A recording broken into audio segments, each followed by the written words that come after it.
안녕하세요. 고운 메신저 조은인입니다. 저는 이 일용기업이라는 사업을 10개월 전에 입문을 했습니다. 지금의 이야기는 제가 10개월 동안에 이룬 성과물에 대해서 얘기할 것입니다. 제1강 새로운 시작을 하려는 5060에게 대체 어디서부터 잘못된 것일까? 저는 1인 기업을 만나던 시점에 굉장히 제 인생 최고의 파고를 맞이해서 정말 나는 어디서부터 잘못된 것일까를 반추하는 시점이었습니다. 우리 모두는 인생을 살면서 한 번은 내 인생이 왜 이렇게 됐지 하고 되짚어보는 그러한 시간이 분명히 있을 것입니다. 변호사를 꿈꾸던 뜸부기 소녀의 도전. 저는 어렸을 때부터 꿈이 변호사였습니다. 그 이유는 부모님으로부터 어렸을 때 분홍의 딸로 태어났는데 아버지가 사업을 한다고 도시로 나가셔서 할머니하고 단둘이 살다 보니 TV도 없던 시절이라서 할머니가 또 글씨를 몰랐어요. 그래가지고 얘기를 할 줄을 몰라서 말을 못했습니다. 그래서 하루 종일 가도 한마디 할까 말까여서 제가 뜸북이라는 별명이 붙었는데요. 뜸북이는 여름 농사철에 논둑에 살면서 하루 종일 뜸북 한번 운답니다. 그래서 뜸북이였고 제 별명이 뜸북이었습니다. 그리고 변호사는 제가 이제 중학교 때 아버지 집으로 같이 살면서 처음으로 TV를 그때 봤습니다. 근데 거기에서 인상 깊었던 게 게으르기 원작의 25시라는 영화였습니다. 거기에서 변호사가 명변호로 인해서 그 두 부부가 13년 만에 만나는 장면을 보고 정말 인상 깊었습니다. 그 변호사의 그 변호는 요한 모리조라는 정말 순박한 농사꾼은 세계 평화고 뭐고 이데올로기의 희생자입니다. 그들을 14년 동안 부부가 헤어져 있었는데 이 부부를 만나게 해준다고 해도 세계 평화에는 전혀 지장이 없을 것입니다. 라는 그 명변호로 인해서 그 두 부부가 만나게 됩니다. 그래서 저는 그 영화를 보고 나의 길은 변호사라고 정하고 지금까지 달려왔습니다. 조용한 절망 속에 60은 온다. 저는 이 1인 기업을 만나는 시점에 60이 좀 넘어 있었는데요. 정말 그때는 제가 파산 상태를 맞이하고 파고를 맞이하면서 주위로부터 신뢰를 잃고 정말 막다른 길을 생각할 정도로 힘든 절망을 하던 시절이었습니다. 여러분은 어느 때가 절망의 시절이었을까요? 저는 이때가 절망의 시절이었습니다. 캄캄한 망망대해에서 등대를 발견하다.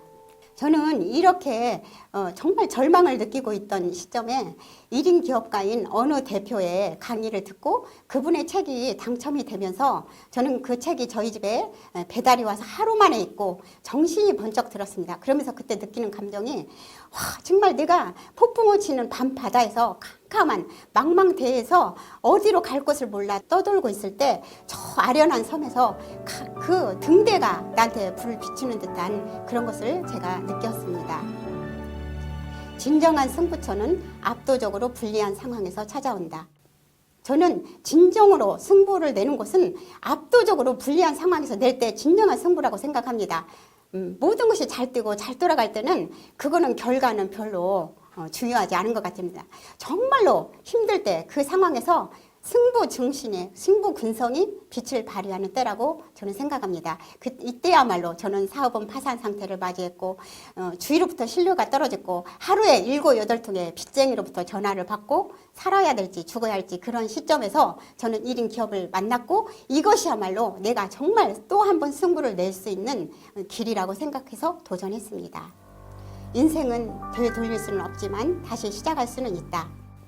그렇죠. 여러분, 인생을 되돌릴 수만 있다면 얼마나 좋을까요? 저도 되돌릴 수 있다면 결혼도 안 했을 것이고 또 바로 사법고시 했지 세무사 시험이라는 것을 하지 않았을 것입니다. 그렇지만 누구나 다 전 우주의 진리는 인생은 되돌릴 수 없고 태양은 반드시 동쪽에서 떤다는 것이 진리입니다. 그렇지만 우리가 할 수 있는 것은 되돌릴 수는 없지만 다시 시작할 수 있는 우리는 그러한 기회가 있고 또 복운이 있고 찬스가 있습니다. 큰 새가 비상하려면 큰 바람이 불어야 한다. 큰 새가 비상을 하려면 그에 비례하는 큰 바람이 불어야 뜰 수가 있고 날 수가 있는 것입니다. 그렇다면 큰 바람이 무엇일까요? 저 개인적으로는 사업의 파산과 정말 압도적으로 불리한 상황이었고, 사회적으로는 코로나가 와서 정말 우리 모두 암흑 속에서 지낸 그 코로나였습니다. 그 바람이 불을 때 정말 1인 기업 이쪽 온라인 쪽의 사업이 크게 부상하기 시작했습니다. 그래서 저는 생각합니다. 시대의 흐름이 바뀌는 시점은 반드시 변동이 있고 그것은 큰 바람이라고 저는 생각을 합니다. 원하지 말고 성공을 결정하라. 우리 모두는 성공을 원하기만 하고 있습니다. 나는 이것을 원해, 저걸 원해. 누구나 원할 수는 있습니다. 그러나 결정을 하고 결정을 했다라면 반드시 거기에는 결의가 들어가는 것입니다.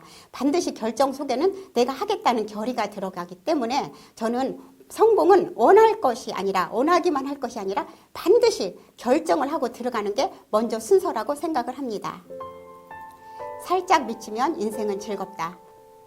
어떤 일을 하면요, 미치지 않고는 어느 곳에 미칠 수 없다라는 얘기가 있습니다. 저는 그동안 살아오면서 어느 것을 제가 기회가 주어지고 무슨 일을 할 때 아무거나 다 하진 않지만 이것이 저의 길이라고 하고 비전이 느껴질 때는 정말로 미치도록 몰입했습니다. 그래서 저희 친정엄마고 남편이고 이번에는 어디에 미쳤느냐 이런 소리를 많이 들었습니다. 그래서 저는 1인 기업에 또 한 번 미쳤습니다. 그랬더니 시간 가는 줄도 모르고 정말 너무너무 새로운 신세계인 것 같고 즐거웠습니다. 모든 거 하나가 새롭고, 와, 정말 새로운 디지털 노마드의 초원에 제가 들어서서 달려갈 길이 보이는 것 같아서 즐거웠고, 그래서 살짝 아주 미치면 안 되고 살짝 미치면 인생은 즐겁다고 볼 수가 있겠습니다. 도전의 또 다른 이름은 기회이다. 우리는 도전을 합니다. 근데 아무 때나 도전하는 게 아니라 뭔가 제 인생에 기회가 될 것 같고 뭔가 대단한 메리트가 있고 뭔가 강한 비전이 느낄 때 우리는 도전을 합니다. 그렇기 때문에 도전을 할 때는 자기가 또 한 번 비약할 수 있고 비상할 수 있는 자기 인생의 또 다른 기회라고 생각을 하고요. 저는 1인 기업에 들어온 이 시점이 바로 나의 도전이면서 동시에 나의 또 다른 제 인생 후반전의 기회라고 봅니다. 달리면서 다음 화살을 쏘는 사람만이 끝까지 이길 수 있다. 어떤 길을 갈 때요, 막 달리면서 화살을 쏘고 가요. 그런데 화살을 쏘고 다음 화살을 쏠 때 내려가지고 화살을 장전해서 다시 쏘면 늦습니다. 이미 완벽하게 준비를 해가지고 화살을 쏘고 다음 화살, 즉 승리를 해서 연거푸 승리하는 것이 저는 진정한 승리라고 생각합니다. 1인 기업에 들어오기 전에 저는 어떤 일을 맡았을 때 한 번쯤은 진정으로 승리를 해봤어요. 근데 그 다음에 하기는 힘들더라고요. 근데 저는 진짜의 승리는 한 번 해놓고 거듭 연거푸서 하는 승리가 진짜라고 생각을 하고요. 그래서 달리면서 다음 화살을 쏘아서 그걸로 관역을 맞추는 사람만이 진짜로 이길 수 있다고 저는 판단합니다. 당신은 성공을 못하는 것이 아니라 안 하는 것이다. 당신은 성공을 안 한 것입니다. 하려고 작정을 하면 우리는 다 할 수가 있습니다. 왜냐하면 우리 안에는 어떠한 불가능은 또 가능으로 바꿀 수 있는 나의 잠재력이 있고 가장 힘들고 어려울 때 나의 무한한 내 속에 잠자는 거인이 눈을 뜨기 때문에 성공을 하겠다고 결정을 하면 반드시 길이 보이기 때문에 우리는 성공은 그리 어렵다고 저는 생각을 하지 않습니다. 이것을 하면서 느끼는 거는 야, 진짜 결정하고 하려고 하니까 길이 열리는구나, 그것을 느꼈고, 그렇기 때문에 우리들은 성공을 못하는 것이 아니라 자기 자신이 안 하는 거라고 생각합니다. 이유가 분명하다면 방법은 찾아진다. 우리가요, 고기를 잡을 때 고기를 그냥 주지 말고 잡는 방법을 가르쳐 주라고 해요. 근데 그것보다 더 강력한 것은 고기를 잡을 이유를 가르쳐 준다는 거죠. 그러면 이유가 분명하면 방법은 자기가 알아서 찾습니다. 그래서 저는 1인 기업에 정말 초보였고 60대라 디지털 문의원이었고 아무것도 할 줄 몰랐어요. 알려주는 사람도 내가 돈을 투자하고 알지 않으면 몰랐습니다. 그런데 저는 거기에 분명한 비전을 보았기 때문에 이 사업은 지식 사업이기 때문에 내가 시간과 돈을 투자해서 내가 그 방법을 찾는 것이 정답이라고 생각을 했습니다. 그래서 제가 이유가 분명했기 때문에 그 방법이 찾아진다는 것을 깨달았습니다. 시련은 있어도 실패는 없다. 그렇죠. 인생에 있어서 시련 없이 살아가는 인생은 아무도 없습니다. 그 시련을 딛고 반드시 거기에 그 다음에는 그 시련을 하는 것보다 더 몇 배 빛나는 인생의 길이 기다리고 있다고 저는 경험상 알고 있습니다. 그렇기 때문에 나는 시련은 있지만 분명히 그것이 실현이 아니라 실패는 없다. 성공으로 가는 수많은 방법 중에 하나라고 에디슨이 말을 했듯이 저는 실현은 없어도 실패는 없다고 강력히 생각을 하고 그렇게 느끼고 가는 중입니다. 5060이요. 제2의 청춘, 운명의 운전대를 잡고 시동을 걸어라. 저는요. 그동안 사회생활을 하면서 우리 시대 5060들이 참 대단하고 봤습니다.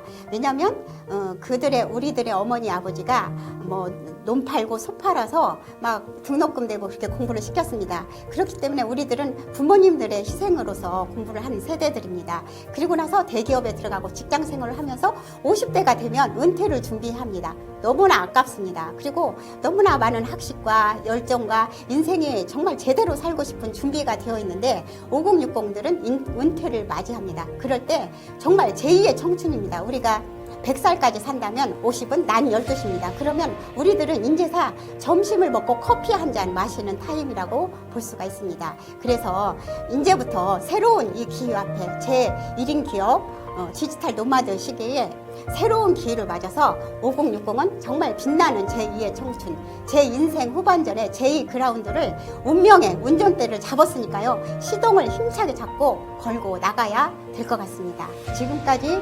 일강이었습니다. 이상입니다.